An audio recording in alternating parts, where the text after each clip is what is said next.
Ah, Oh, welcome everybody. We are here, School Live today. Ooh, beautiful topic, needed topic. And it's put my mind to a lot of questions of why a teacher is essential. And so, Master Spiritual Teacher here with us, GP Walsh, and myself, Lisa Berry, are happy to explore this because the first thing I was thinking about when I was thinking about a teacher, I would think of, okay, what is my relationship with teachers? Did I love teachers going to school? Did I hate teachers going to school? There's many songs written about teachers. and from teacher's pet to be rebellious against teachers. So there's this love-hate relationship. But there's the teacher and then there's the student. And earlier I asked some questions, a question on our Facebook group there, and we had some beautiful responses, which I'm going to share with you a little bit later because I'm going to weave some of these questions in.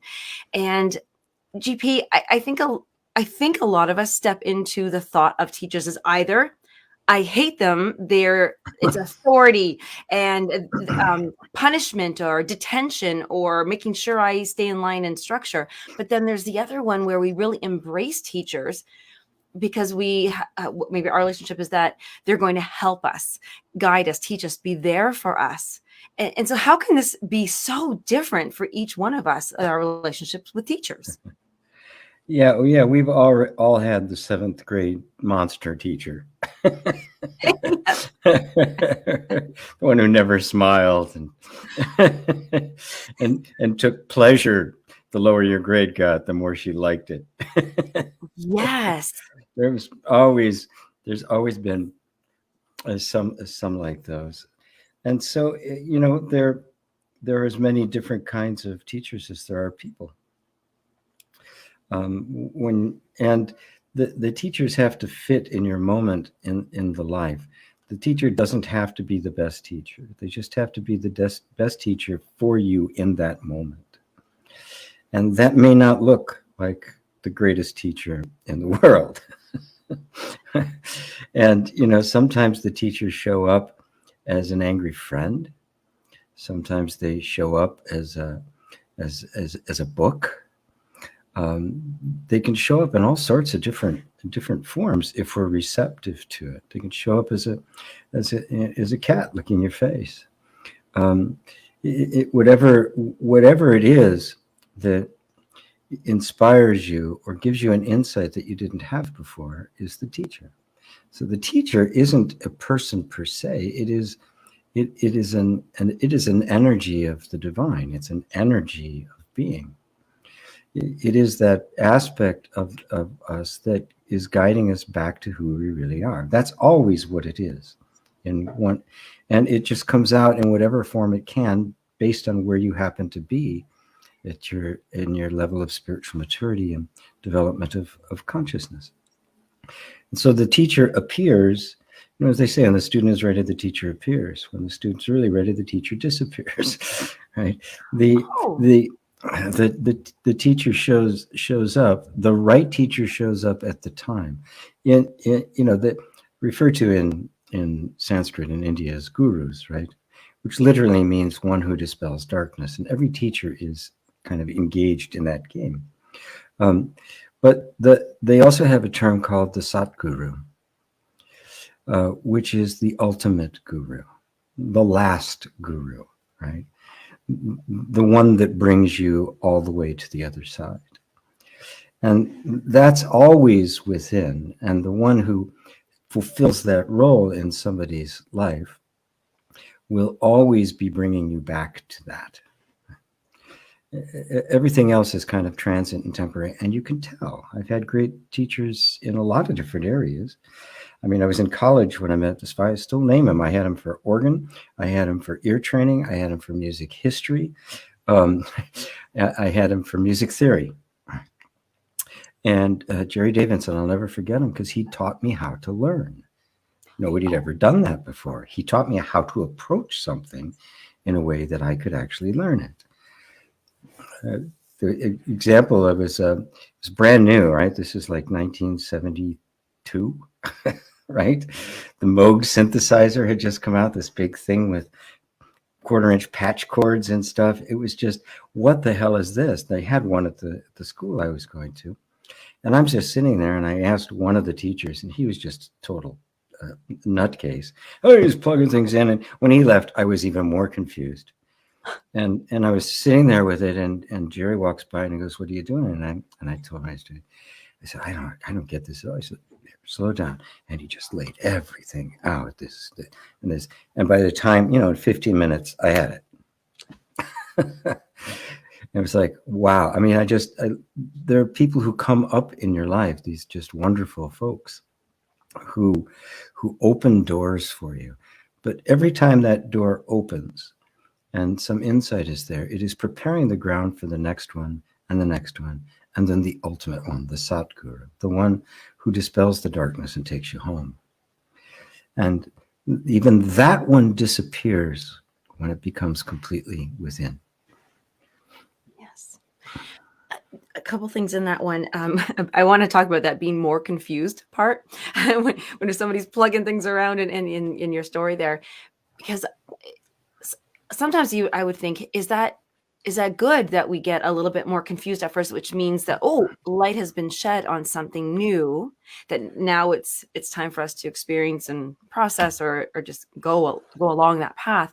Or is it sometimes like, how do we recognize when a teacher is helping us to be more confused or confusing us by confusing us? That's a tough one, and it just takes experience, because on one hand, you've got to trust what the teacher's doing. So in the beginning, you have to trust enough so that you'll doubt yourself more than you do the teacher, right? Oh. That's how you learn.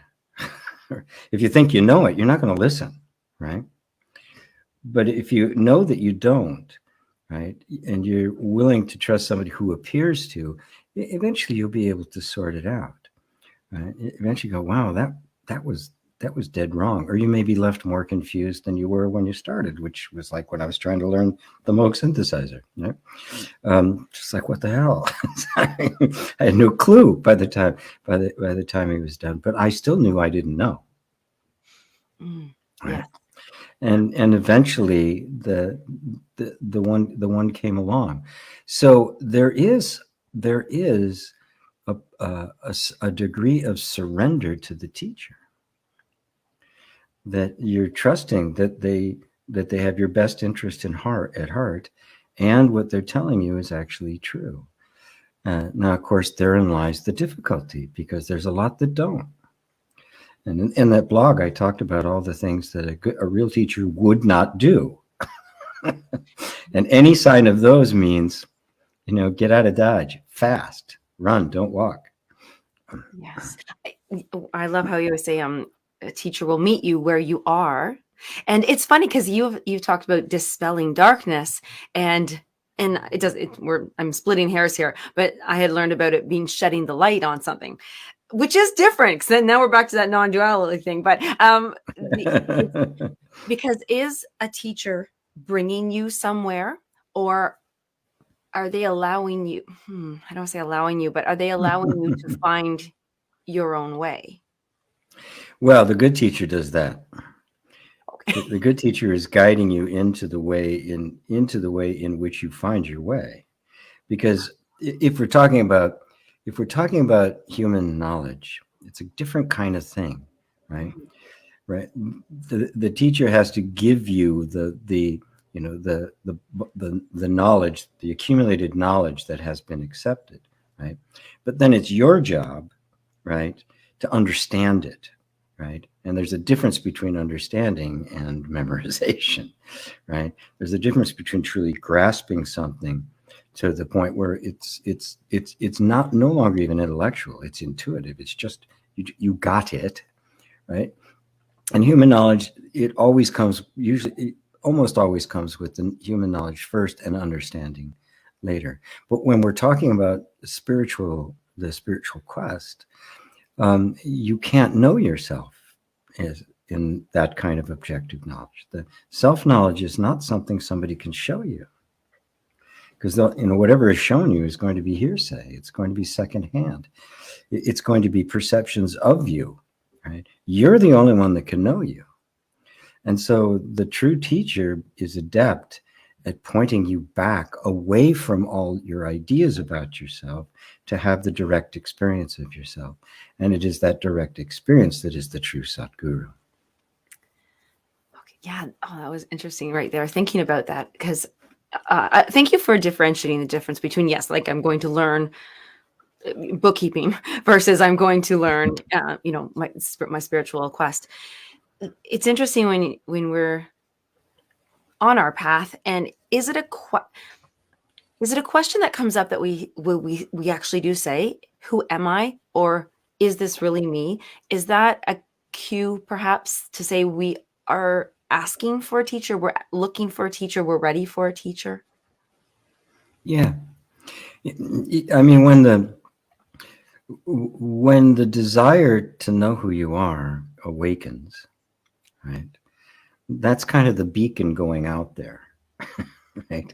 You've put up your sign saying, "I'm here, I'm ready." Right? It's like you're on spiritualmatch.com or something, right? You posted your profile. Looking for a teacher. And so your heart is at that point open, right? Now you're still naive, right? You're still a child in this world. So you're going to have old ideas that are still there. You're going to have a context that hasn't been matured yet. And so you're going to be drawn.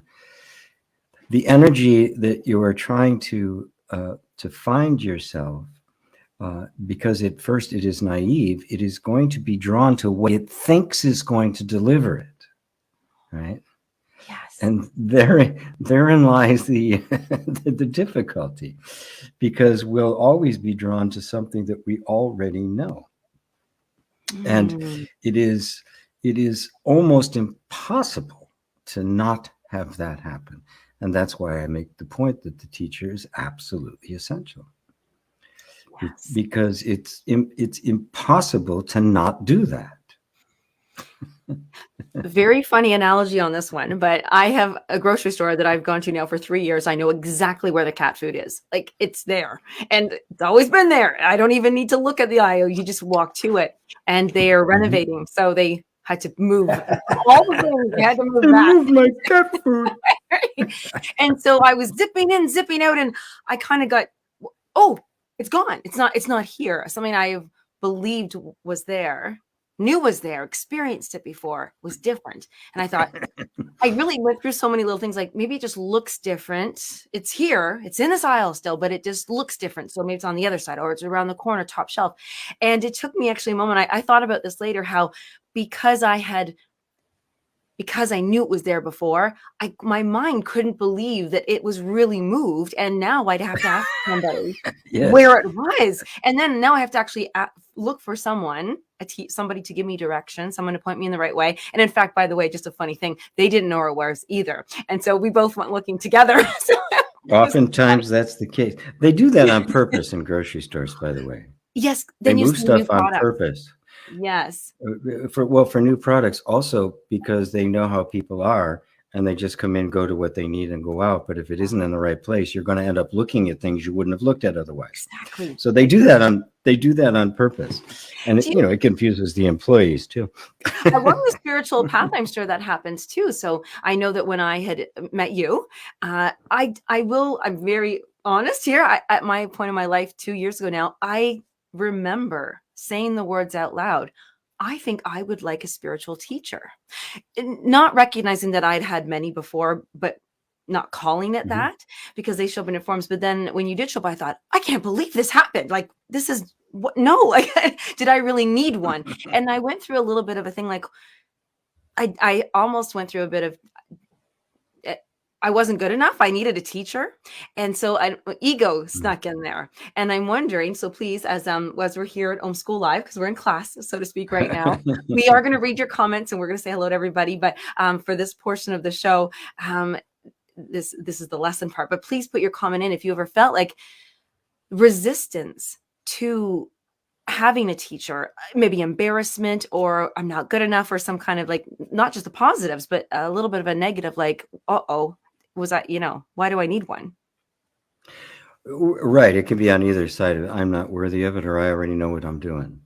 Yeah, I had a little bit of that. What do I need to teach for? I already got it down.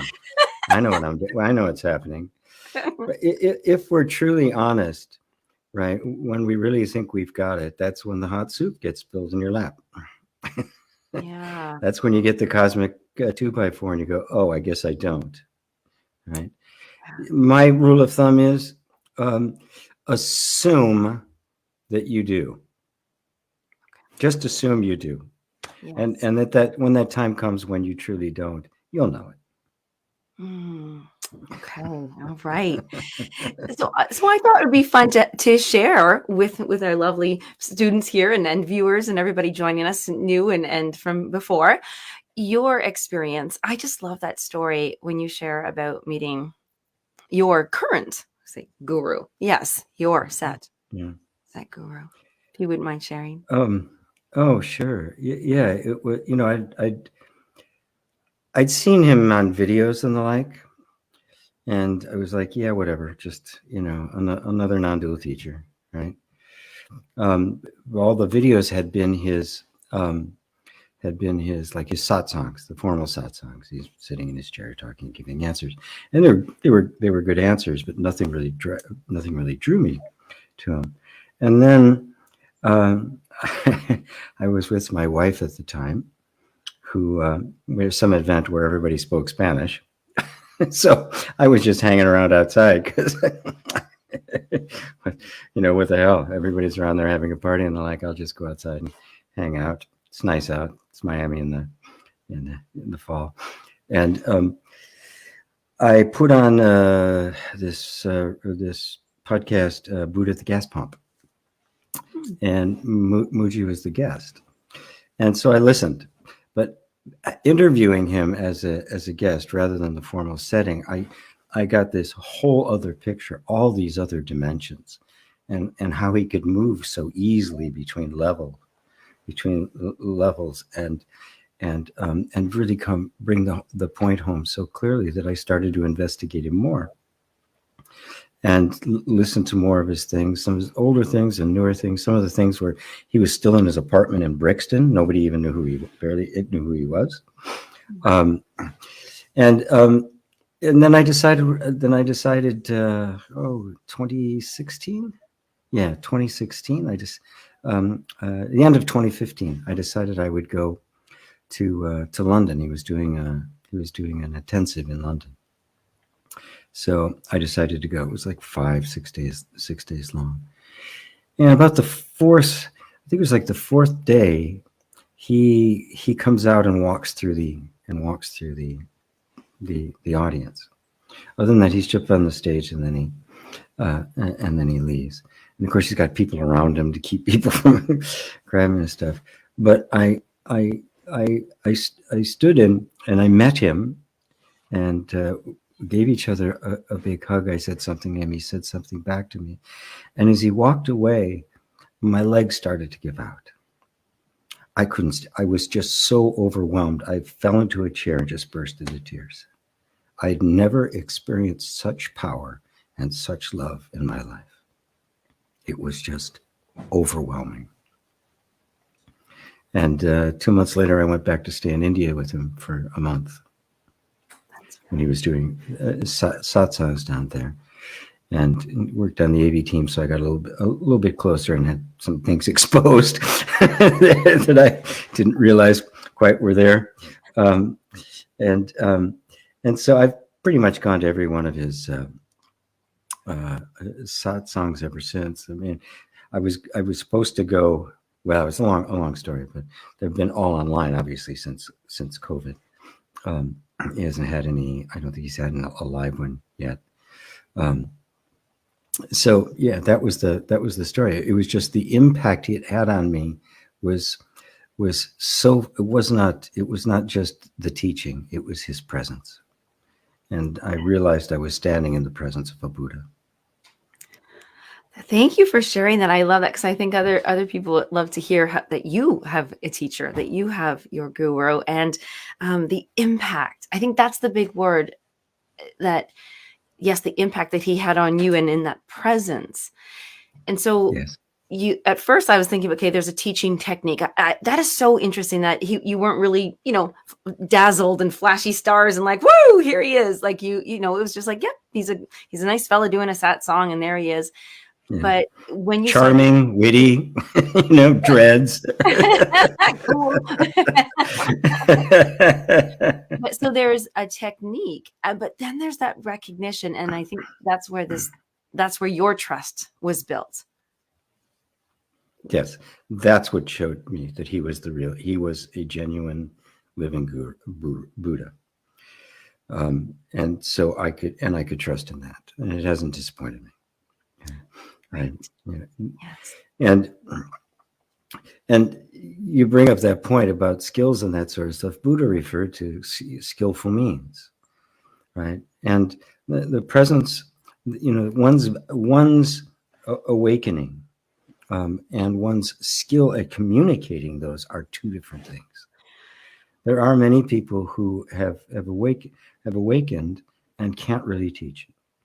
Or they teach just one little aspect, like the invited teacher. There's nobody here. There's nothing to do, right? I mean, they get kind of stuck in the absolute. They just don't have the range of skills to reach humanity in its wholeness, which Buddha did, clearly demonstrated. And all the really good teachers I've known, they do. They are perfectly willing to jump levels, right? To meet somebody where they are, because that's the loving and compassionate thing to do.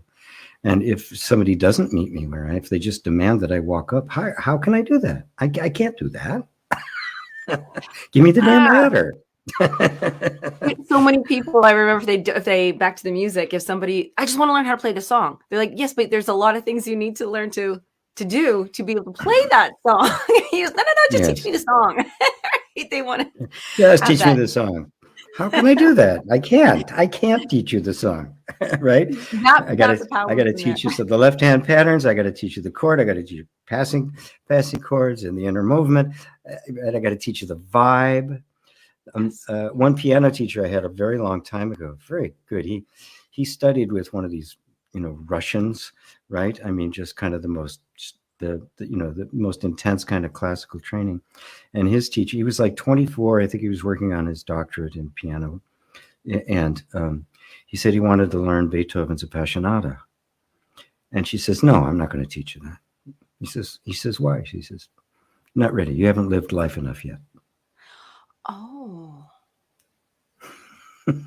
He said, I was 30 when I finally learned it, and she was right. Good teacher. Yes. Okay. So that's a fun thing. So why a teacher is essential. Is it a teacher's job or role, or just happens naturally when the teacher recognizes that the student is ready to go that far, that route, that level, as you say, jump levels? Or do they just kind of go, nope, well, jump, and if you miss, then we'll try again? Well, they don't have to do that, because the student will do that by themselves. The student is happy to jump and save me. Drizzle, drizzle, drizzle, So yes, I mean the teacher. That's all part of the process, though. The teacher watches that happen, right? It just watches that. It knows there's going to be impulsive action. They know they're going to do stupid things, right? Yeah. And they're just there in this loving space that allows that to even happen. Just like your kids are going to do something stupid. You know it. You stay as close as you can to try to keep it from being fatal, right? But it's going to happen, right? Yes. Oh, that was a word there. That's an interesting one to know also, when you do have I don't want to say wrong teacher, because, well, no, let's go there. Is there such thing as a wrong teacher? Ultimately, no. But there certainly are teachers who can pull you off into a completely unnecessary detour. ultimately, in the hands of the true teacher, even the detour becomes material for awakening and teaching. Um, but but that's always the view back, right? When I'm looking back on it. But you understand that, yes, the wrong teacher, it's like always, it's the only choice you could have made in the moment. Right? You know, if I'm brought up in an evangelical church, I believe the evangelical church, right? Period. I just accept it wholeheartedly until something comes along that says something's off, right? And then we go through an enormous amount of turmoil over it because we've been so deeply indoctrinated. But eventually, coming out of it, as many do, and more are, thank God, we look back at it, and at first we'll be bitter, we'll be angry towards it. You know, I wasted so much, right? But eventually, you come to see that that's part of the path. That you've gleaned something from that about the nature of our attachments, the nature of the egoic mind, the nature of indoctrination, and how we can get so stuck into something that we can't see anything else. All of those are costly, but extremely valuable lessons, and nobody can get through life without them. I have a vision of snakes and ladders at the moment, because when you play that game, you finish, you get there, and then looking back, you're like, yeah, that ladder sucked, and that ladder sucked, and this snake was distant. I didn't want to go there, and here I go. But it's the only place. We're walking through life with a flashlight. Yes, yes. And we can only deal with what we can see. And then the guru eventually taps you on the shoulder, shows you a chandelier. Ooh, I love chandeliers. Is there does a student still have fear when they have the right teacher? Sure. Yeah, I mean, there'll be a certain confidence in the teacher, right? And if over time that confidence proves itself to be trustworthy, you know, the trust in the teacher becomes absolute, right? But that doesn't stop all the normal egoic stuff from coming up. Matter of fact, it may even stimulate more of it. Mm-hmm. Yeah. I feel like that. You're like, oh boy, I'm in school. Yeah. When you have a teacher, you are in school, you're learning, and it's Yes. wonky. It's wonky and uncomfortable, and you're back and forth. But I guess, yeah, that's why I would think that a teacher is essential in that matter. It's for those wonky, uncomfortable. Oh God, absolutely. I just can't tell you how many students have come to me just because they've become completely confused about what they're experiencing. You know, they've had deep insights, maybe even had some kind of an awakening, and all this crap is coming up, and they're backing away because I must be doing something wrong. They're beating themselves up. Why this shouldn't be happening? Shouldn't I just be walking the rose-petaled path? And I go, no, no, there is no rose-petaled path. This is the path. But they need somebody to tell them that and hold their hand so they recognize that the experience they're having is the one they're supposed to be having, and there's nothing wrong, that this is how it works. And it's not because you're off the path, it's because you're thoroughly on it that this stuff is happening. But without somebody who knows that, you're inevitably that you will question it. Especially, you know, we have in the world of personal development, everything, it's supposed to get better and better, right? Yes, results, like measurable. Yeah, it's got to be measurable results, right? The SMART goals, I think they call them. Yes, Right? specific. I wanted enlightenment. If I got to measure if I'm close enough there, have I gone backwards? This is not good. Yeah, that's right. How much longer before enlightenment? Yeah, first one that wins. Yes, so different. Here's an interesting one, because I know with us here, we have quite a few teachers themselves. And so how does one know that they are either ready, would like to be, can be a teacher?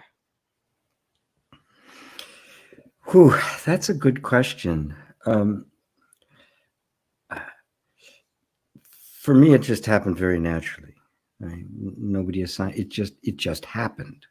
Right? I just tended to know. I could feel what somebody needed, and I'd say it.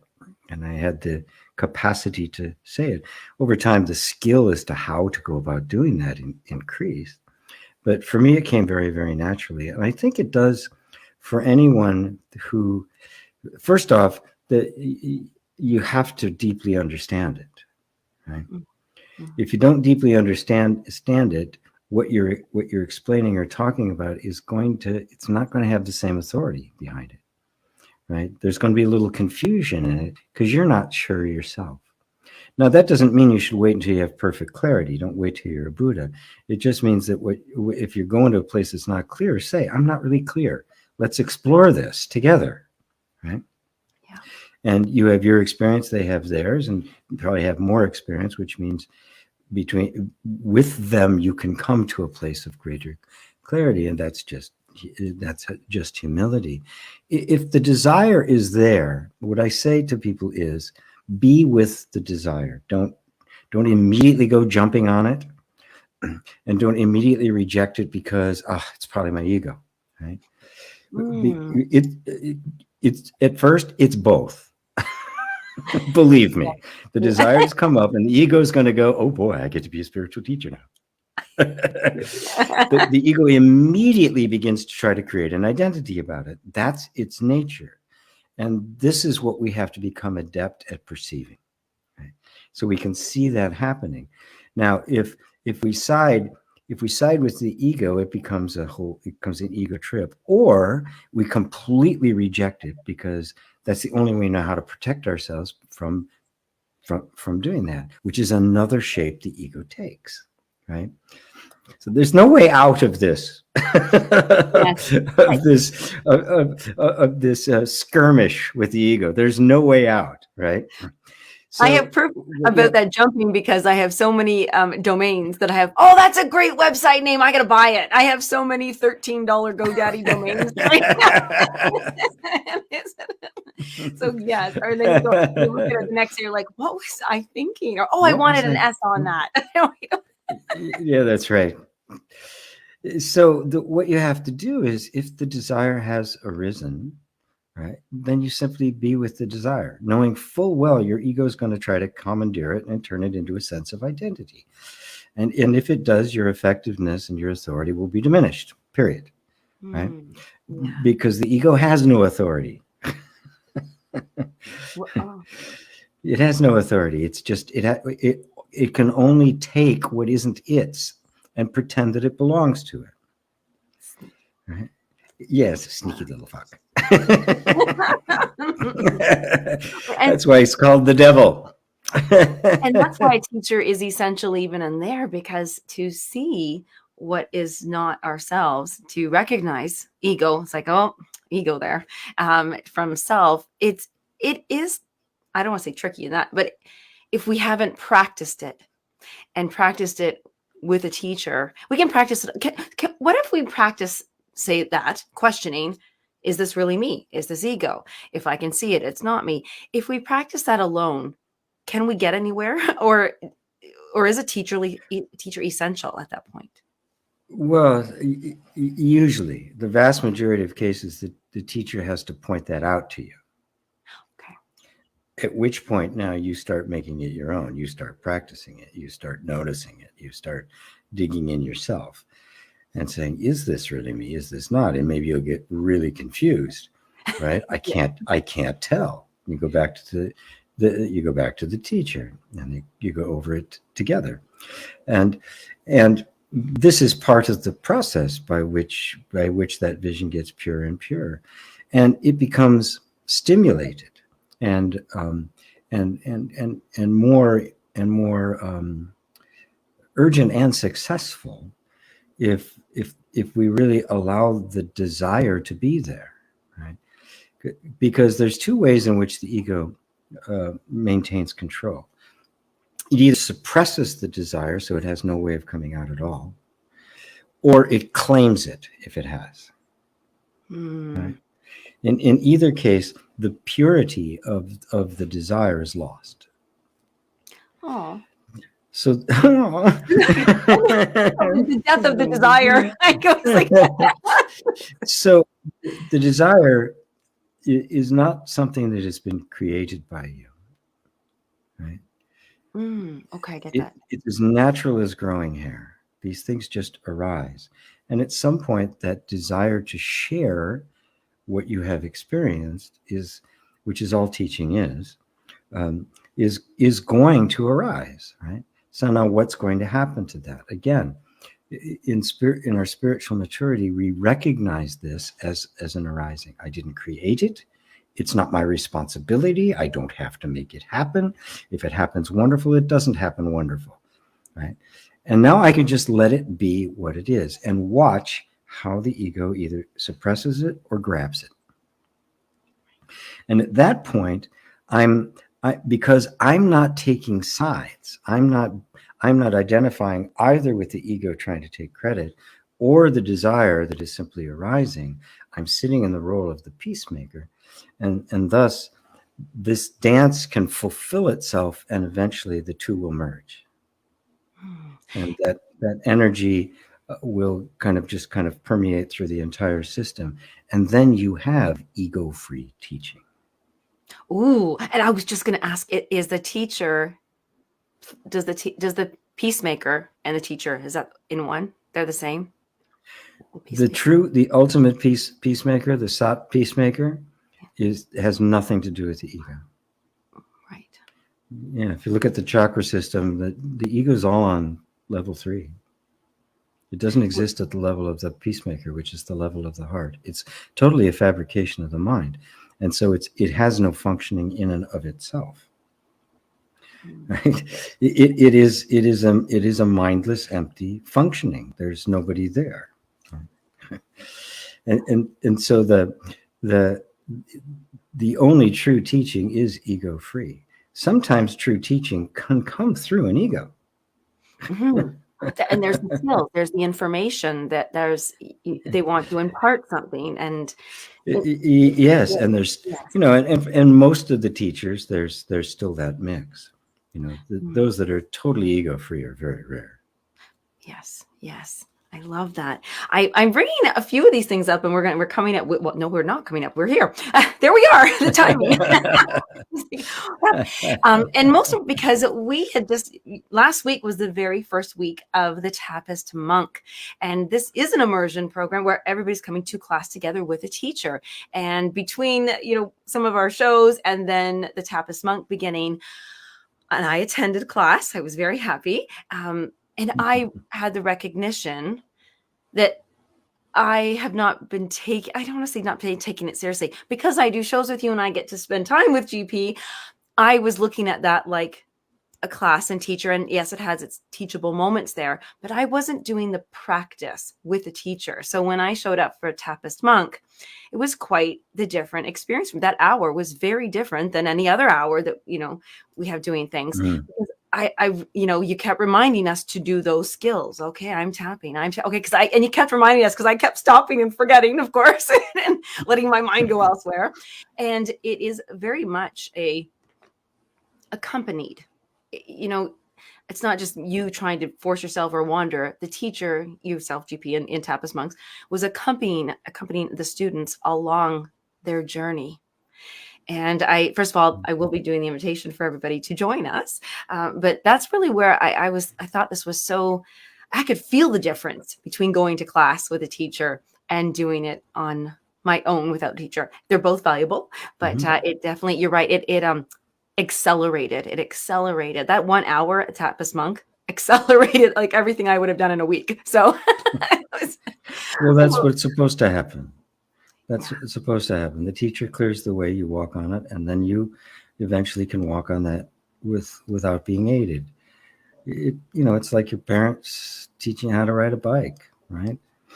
Yes. They're running next to you, and eventually you're pedaling, and you look back, and they're not there. You're all on your own, and next thing you know, you're doing tricks, riding no hands, and all that.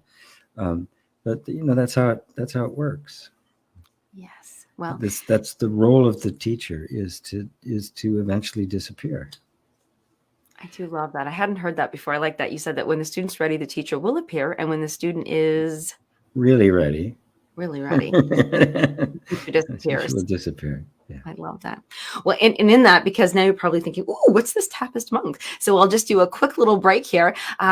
Because we just launched a beautiful program, tapping, because we're focusing on meridian tapping right now, and yes, so tapping into the fearless you. And if you're wondering, fearless, courage, and all that good stuff, you'll want to watch our last week's show. So tapping into the fearless you is literally $27 right now, and you get the whole shebang. It's the whole fearless tapping program. It's an evergreen, so it's pre-recorded.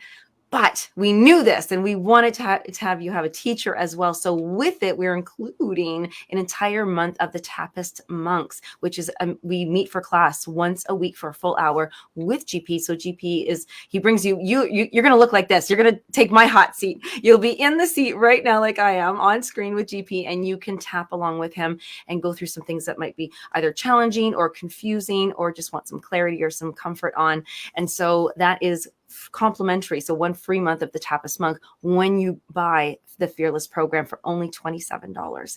So any questions, let us know. Yeah. You've got to come into this. This is so fabulous. And tomorrow will be again the next Tappist monk. So if you do go today and get it, then you can not only have the Fearless, but then come and join us tomorrow. Not the same time. It's at 1 p.m. Eastern, as opposed to today's 12 p.m. Eastern. So we look forward to seeing any questions at all. Pop them in here in the comments. You can ask us privately. You can whichever, but we can set you up. And now brings us to I asked some questions on the Facebook group earlier. If you're not a part of the Facebook group, you definitely want to be there as well. We can put some links in, so it just makes it easier. But we have two. When I last checked, there was two comments, and I want to share. Who was the first? John Watson had shared some. I asked the questions: why do you have a teacher? How did you know when the right one for you showed up? And how do you recognize when it's time for a new one? And so John Watson shared, because my knowledge is limited, and I look to someone with greater knowledge and understanding than I have. I also look for sincerity, humility, and a humble outpouring of unselfish love. I have found that in GP. But the honest answer must be that I have found teachers by accident, or more likely that he or she has been given to me by consciousness. My two questions on that, and thank you so much, John, for saying that. Greater knowledge and understanding that I have. Is it necessary for the teacher to have a greater knowledge and understanding? Is that what forms the teacher? Well, understanding and knowledge are not the same. Right. The teacher might not necessarily have a great deal of knowledge to have understanding. There's the example of never pronounce those Chinese names. He was the sixth patriarch of Zen in China, the sixth and last, Bodhidharma being the first. He was illiterate. Oh. He was just a poor kid. His father had died. His mother, he would go out during the day and collect wood, and some things that they could sell, and the like. He was just a poor kid. He was like 10 years old or something like that. And he heard a monk chanting the Diamond Sutra and immediately became fully enlightened. He never learned to read or write, but he ended up being recognized by the fifth patriarch as a fully enlightened being, and he eventually became the sixth patriarch, but he completely illiterate, no training, no education, nothing. And so it's not essential. Now, we live in very different times, right?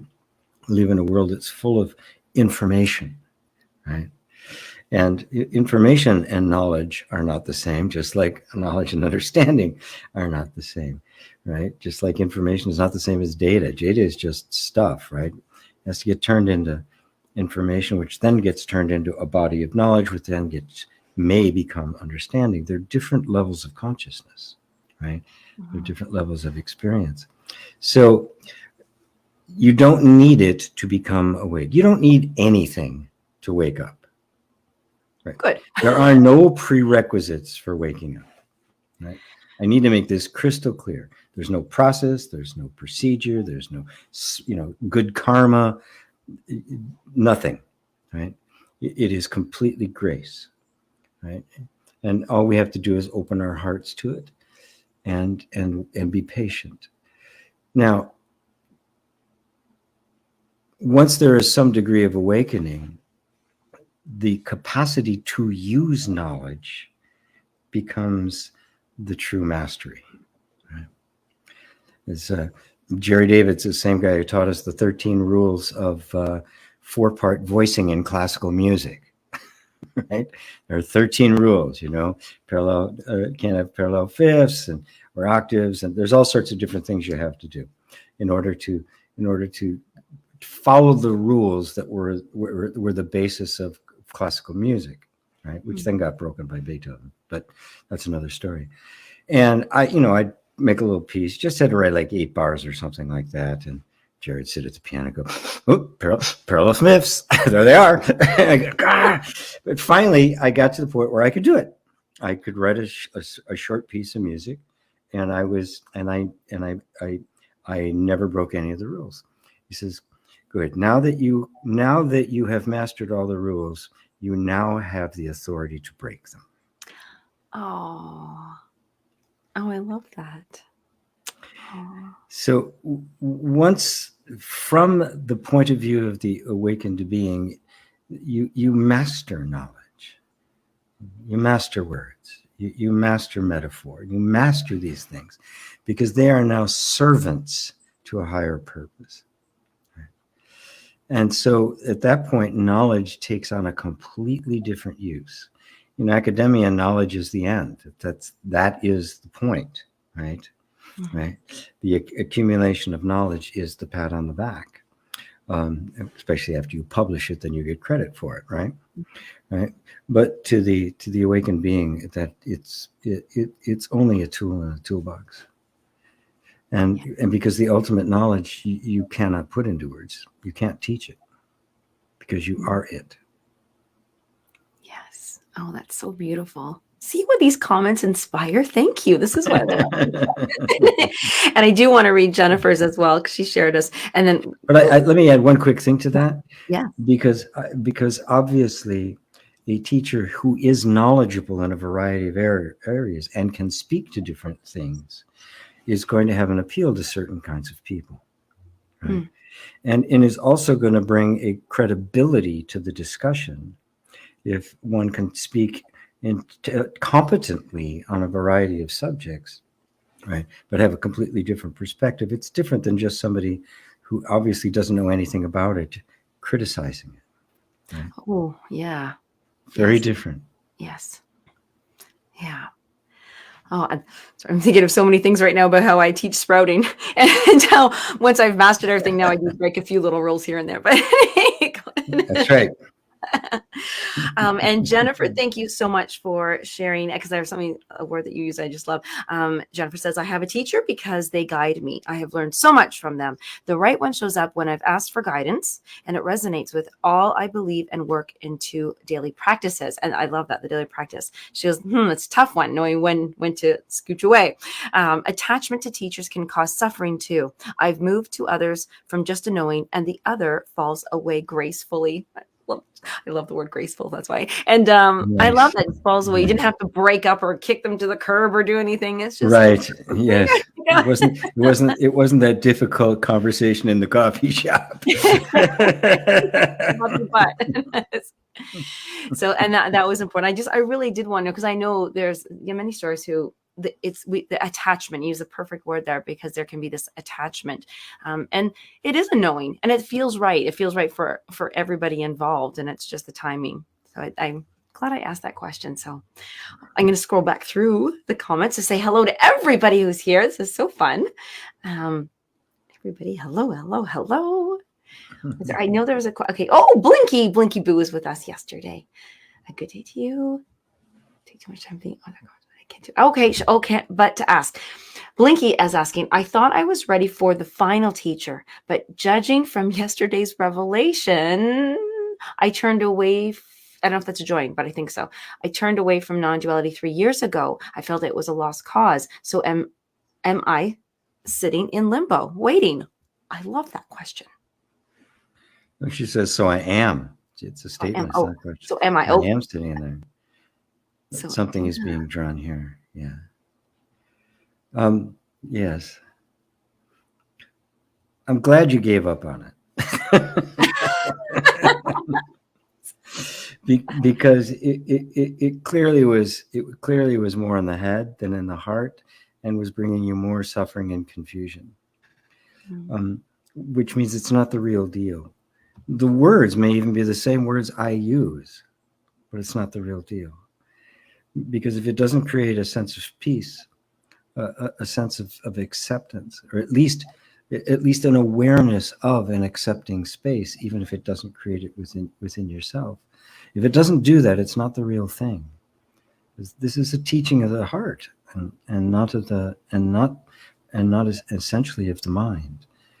Matter of fact, the reason I use EFT is because you can bypass the mind and go directly into the body to have a very different experience.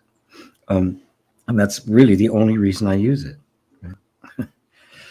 Because it can have that effect, and so it becomes a tool in the toolbox to use.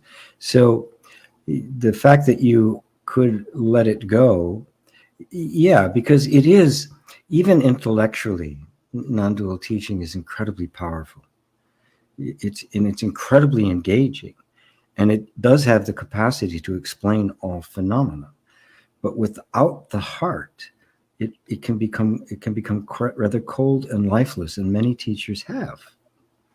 It can also get kind of abused, and I've seen some teachers abuse it and take advantage of students because they're beyond morality, they're beyond the right and wrong. And without the heart there to determine the nature of a relationship, the opportunity for abuse actually gets high. And I've seen some examples of that. And so it's another dimension to it. The teaching about non-duality that only deals with the absolute misses the point that it's not two. That it's both the mind and the heart. It is both the absolute and the relative. It is both heaven and earth. The two are one. And in a lot of non-dual teaching, the absolute is here, and the relative is explained away. It doesn't exist. It's just an illusion. Yes and no. The illusion is if I believe it to exist separately from me. When that is gone, the illusion is gone, and I receive it as it is, which is me. and so this is where as Nisargadatta put it so beautifully, and I've quoted 1,000,000 times, and I will 1,000,000 times more, to know that you are spam. To know that you are nothing is wisdom. To know that you are everything is love. Between these two, my life flows. The true self is neither this nor that nor both nor neither. It is not one or the other. It is the inexplicable transcendent. It cannot be put into words, but it accommodates absolutely everything. Everything is included in it. Nothing is separate from it. And therein is where non-duality becomes love. And you cannot separate the heart and the mind. In fact, they are just two faces of the same essence. The essence itself, in its one. How do you describe one when there's nothing to compare it to? Yes, I love. And it really is a feel-good thing. So I'm gonna second that. I'm glad you went, whoops, gotta go. This isn't for me right now. I'm glad you dropped it and came. Well, if it comes back, it comes back. So yes, it's a feel-good. It really, the heart. I love that you say that the heart is a part of it. And was standing alone. Yes. heard about non-duality in other places, and I thought, oh, I don't feel good about this either. So yeah, I'm like, oh, that didn't leave me feeling very nice. Thank you for that. And Jerry's says, for me, it started with Christianity. So here we are trying to find the place. Then I became an atheist. Then I started listening to Alan Watts, which started to shift my perception. I did therapy for a year, and I had an awakening 3 months ago, very new, and saw that I am not who I thought I was. It was complete bliss. Lasted for a week. Now I'm here, which I is it now. I don't know. I was like, oh. Very good. Very good. Yes. Mooji started with Christianity. His first experience was with a Christian mystic still in Jamaica. And he said on that day he walked out of his life, but there was still egoic sense there that didn't completely collapse until he met Papa G. And he didn't even want to meet Papa G. He went to India just to go to Ramana's ashram. Right? Papa G was a student of Ramana. So yes, me too.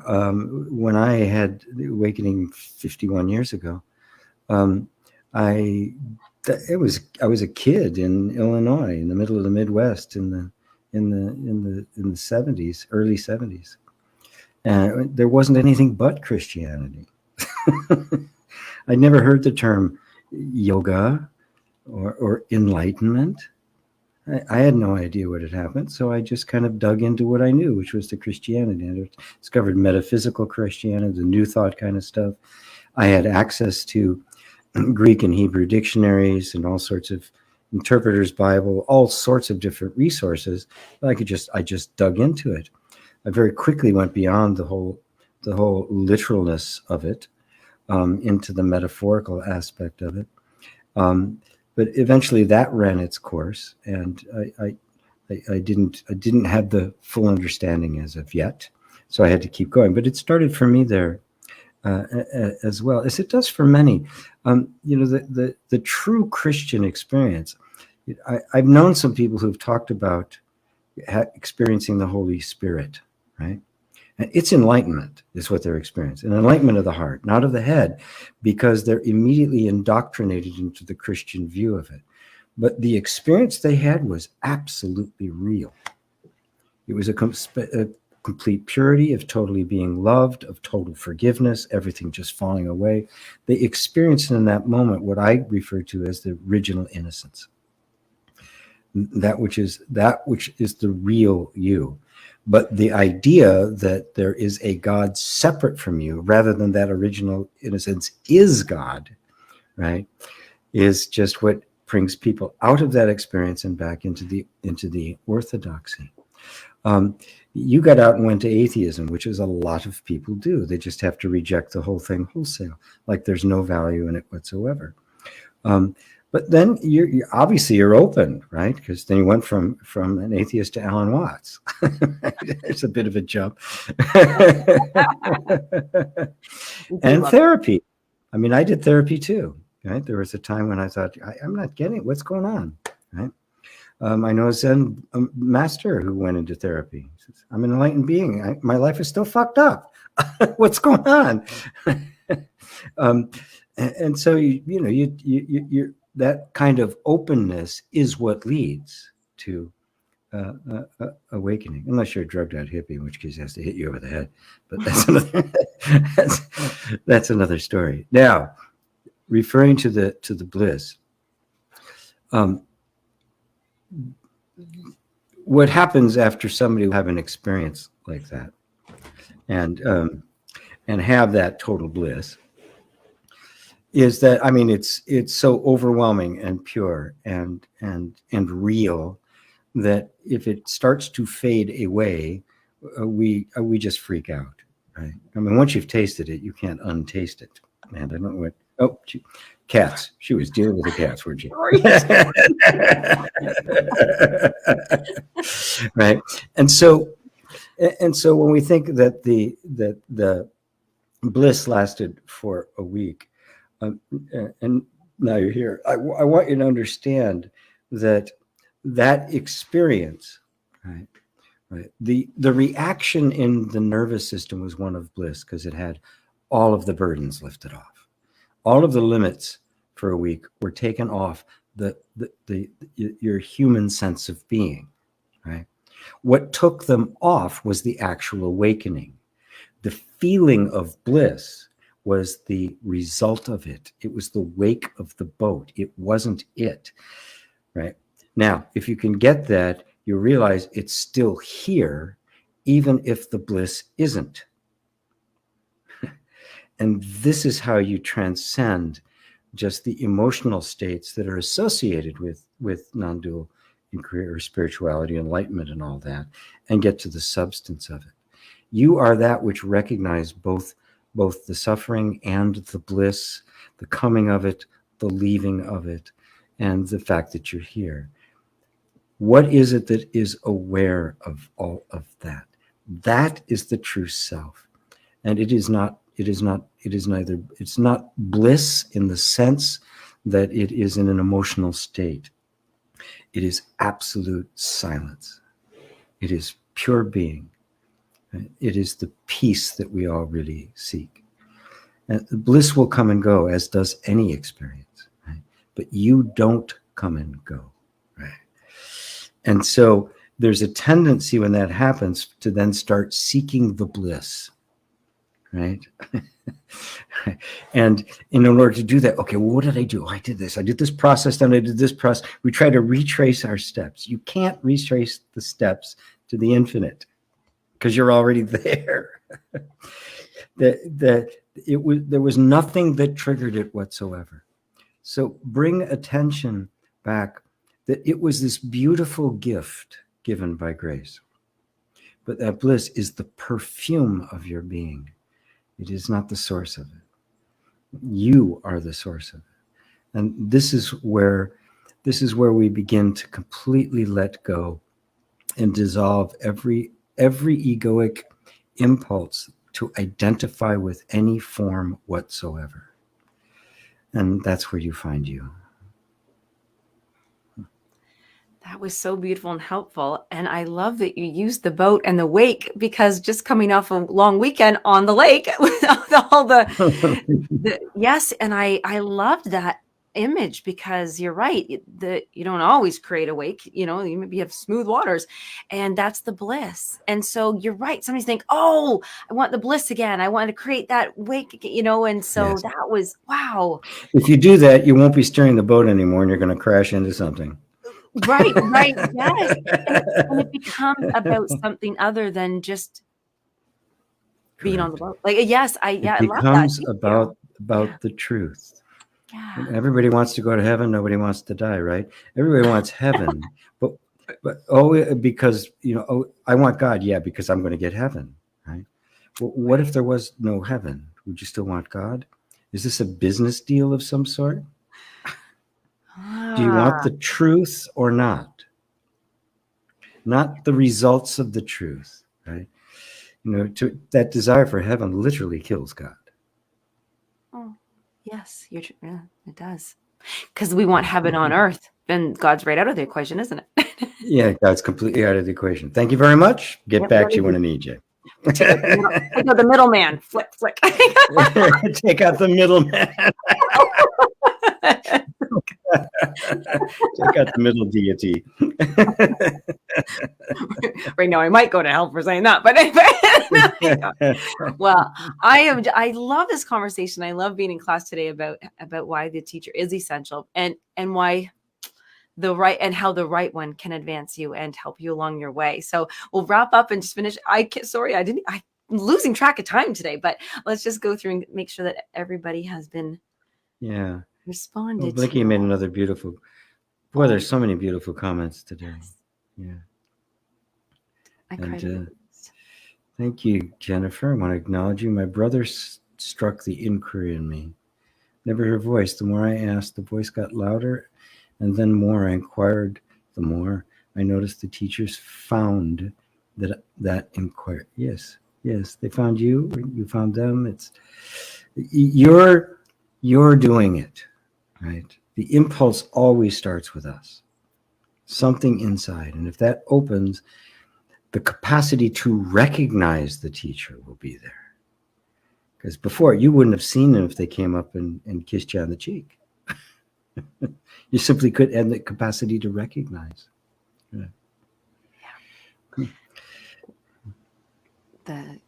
I love that because you know so many times, like they said, something's shown up to you and you could not have seen it, not right time, wrong time, just not the ability to recognize it from where you were. Yes, that's exactly correct. That's the one. I love that. So I would love to just do a final invitation one more time because it is tomorrow. So the Tapas monk, and we have, I think Ava said that yes, she was enjoying the Tapas monk. I think it was Ava. Yes, it was Ava. The Tapas monk temple is very, very special. Really amazing how it works. Thank you. That was yes, and I wasn't planning on being a student in that one. So hopefully somebody else can. People step into there. Just let me put this up here real quick while we're yes, please. While we're going through the rest of the comments. Yeah, and just a reminder. A lot today. Wow. I know. I love this. It's because we have our students in immersion, I think. But the fearless. So what you're doing right there, if you go to gpwalsh.com/fearless, that is to purchase the find out about it first, tapping into the fearless you. It really is about courage in action and where that courage is coming from. There's a beautiful meditation that GP did yesterday. Beautiful. That is the $27 one, but that will give you an entire month of the Tapas monk, which is normally $97. So we're just gifting that to you. And then you can come be with us once a week and tap along, do the meridian tapping, which now we know bypasses that mind. So we can get sneaky in there. And GP's off being able to teach us, be our teacher there as well. So if we go. There's another little comment here. Blinky cried a river yesterday. I heard a small voice, but it was crying. It's just the dam breaking. Beautiful. Oh, Beautiful. I love that. And Jennifer, love the common understanding. That's why I'm here. Some other teachers do it so tough. They don't take the time to show the inquirer the actual steps that prompt self-discovery. Yes. Beautiful. There's an art to the teaching. And that doesn't mean they understand or not. And maybe that, that tough love version worked for them, right? Mm-hmm. But it doesn't work for everyone. And sometimes they're just a one-trick pony. It's the only thing they know how to do. So those for whom that style works can be drawn to them. Those won't. I could never do it that way. No, you could couldn't not do it. GP very gentle. There you go. Thank you everybody for all your comments. And I think I would love to continue that, asking a question in the Facebook group just prior to the show so that we have some of your thoughts and opinions and questions, all that good stuff. We can bring it here on Om School Live. And any questions that I'll continue to put them, we'll be checking them out. And thank you so much everyone for being here. Thank you, our Master Spiritual Teacher, GP Walsh. And thanks everybody. Bye everyone. See you soon. Oh my